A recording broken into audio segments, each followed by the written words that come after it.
रामजय सुमन जी ने क्या कहा, क्योंकि इतिहास के पन्ने सब पलट रहे हैं। बीजेपी के सोचिए क्या इतिहास का पन्ना पलट रहे हैं। बीजेपी के लोग किस बात पे बहस कर रहे हैं। उनके बड़े बड़े नेता जिन्होंने संविधान की शपथ ली, वो किस बात की बहस छेड़ना चाहते हैं, औरंगजेब की बहस छेड़ना चाहते हैं।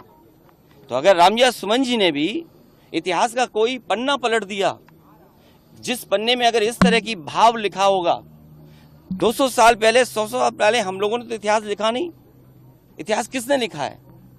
इसलिए भारतीय जनता पार्टी से पूरे उत्तर प्रदेश की हमारी समाजवादी पार्टी की तरफ से निवेदन है कि इतिहास के पन्ने ना पलटें, क्योंकि इतिहास के पन्ने अगर पलटे जाएंगे तो लोग ये भी याद करेंगे कि छत्रपति शिवाजी महाराज जब उनका तिलक होना था तो किसी ने उनका तिलक नहीं किया और हाथ से तिलक नहीं किया गया।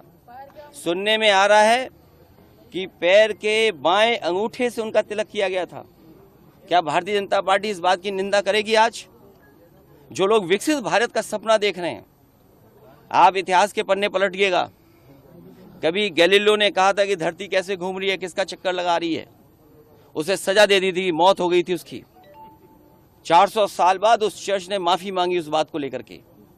अगर भारतीय जनता पार्टी छत्रपति शिवाजी महाराज जी को मानती है और विकसित भारत का सपना देखती है, क्योंकि इटली विकसित भारत है, विकसित भारत उस तक पहुंचना चाहता है। इटली भी विकसित है, दुनिया में वो विकसित देश है।